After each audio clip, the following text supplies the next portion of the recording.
the house. And girl, I gotta say, I am so proud of you and how your career has just, and literally I have to say, sparkled over the years. Thank you.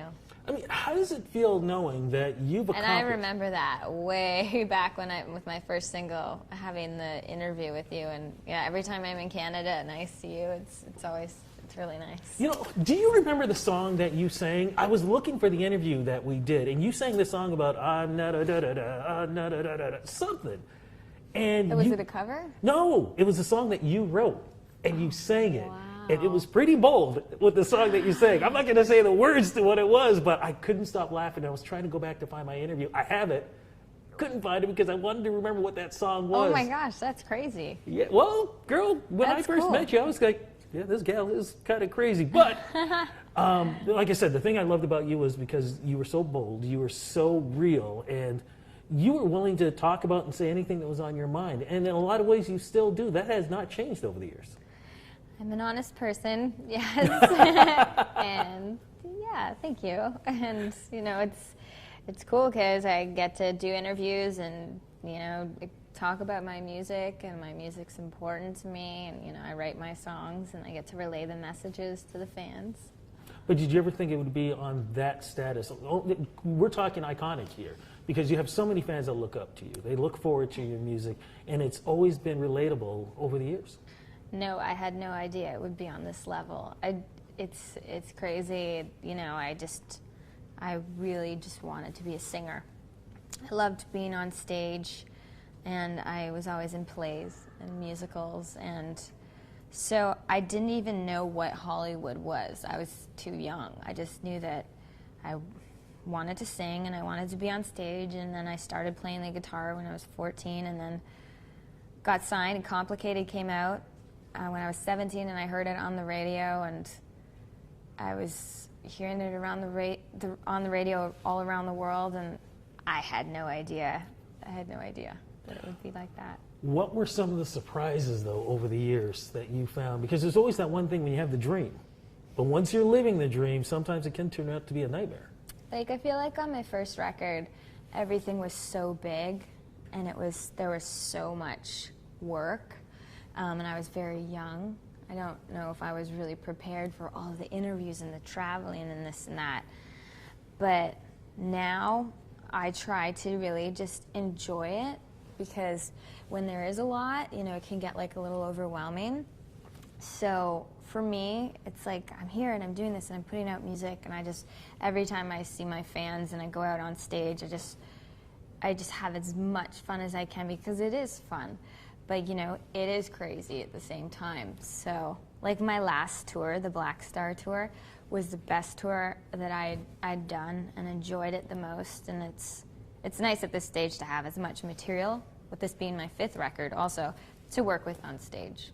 So here you are, you're working on an album. We're going to talk about the new single, and somewhere along the line, you fit in an engagement. Where does that sneak in on you? I'm a multitasker. It's never ending. There's always a lot going on. I'm just releasing my single, Here's to Never Growing Up. I have a record coming out in September, putting final touches on that and doing some creative with artwork. And I have a wedding that I'm planning, and I have a foundation and a clothing line. And with Chad, of course, who you are engaged to, he's helped you write that new single, Here's to Never Growing Up. What was it like working with him? Well, we got together last year, early last year. I had just gotten off my world tour, and we got in the studio together to write a song.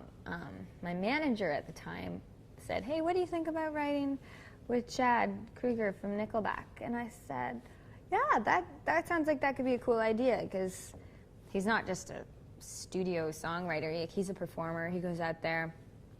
He's a rocker, you know, and I thought that'd be cool. We're like both guitar people. This could be interesting. So we got together and we had a lot of fun, and we also worked with this guy, David Hodges, and David's from the band Evanescence from their very first record. So the 3 of us worked together, and we called ourselves The Tripod. And the first song we wrote together was called Let Me Go. And that's a song that Chad and I have together now as a duet. He sings on the song as well. And wrote a bunch of songs, made a record, bonded over music, and we're really good friends, and now we're engaged. This song really does represent you, because it's almost as if you have grown up spiritually, emotionally, but there's a lot of you that still says, you know what, I'm still young. I can still click. I like it because, you know, it doesn't matter how old you are. You can be young, have a young spirit and free spirit, and it doesn't, you know, it's about your state of mind. And it works for you, definitely. What's the rest of the album going to sound like? The album's really diverse. I talk about a bunch of different stuff. It's nostalgic. There's a lot of summer songs. There's piano ballads. There's more pop rock songs like the record. And I have a heavy guitar song called Bad Girl, and Marilyn Manson sings on that. And then I've got a song called Hello Kitty, and it's kind of electronic sounding. So it's all over the place. There's one song called Give You What You Like, and it's very, very raw. And it's almost like I'm a character, and I've kind of gone somewhere different that I haven't gone to before. I think it's also important, too, because you kind of mentioned it earlier. Even though we're talking about great music, you also know how to help the fans with your foundation. Talk a little bit about that. It's been really nice because I was doing a lot of work with the Make-A-Wish Foundation, and they're great. They grant a child a wish, and I got to, like a lot of the times, I got to meet them. Their wish was to meet me. And it felt really good, and I was really young. And so I started doing that early on, and I just really, as I got older, I was like, I want to do more and take it to the next level. So I started my foundation, the Avril Lavigne Foundation. We work with young people with disabilities and serious illness, and you can learn more about it on the AvrilLavigneFoundation.org. Wow. Tour-wise, what's going to happen? I'll go on tour for this record. I don't have it planned yet, but like end of year-ish. Okay, and we're looking forward to definitely a tour, but like I said, when you think about all the things that you've done, with all the albums that you've sold over the years, you've got your clothing line, you've got your perfume and everything else, is there anything that you feel you haven't done yet that you still want to do? I want to do a movie. I've done like I've had a few small parts in a couple of films, but I'd really love to do a film. And we were talking about it the other day. I was like, God, it'd be so cool to like do like hair or like makeup, you know, because I have a lot of fun with that.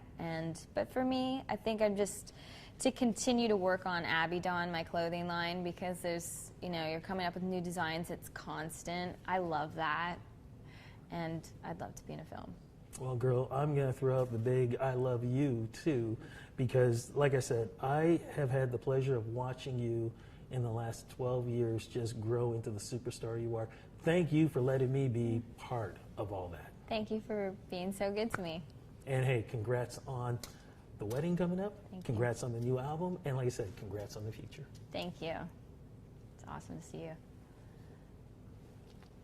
We're good with that? Yeah. Thank you. Beautiful. I'm dead serious, girl. I am so proud of you, of everything that you've done.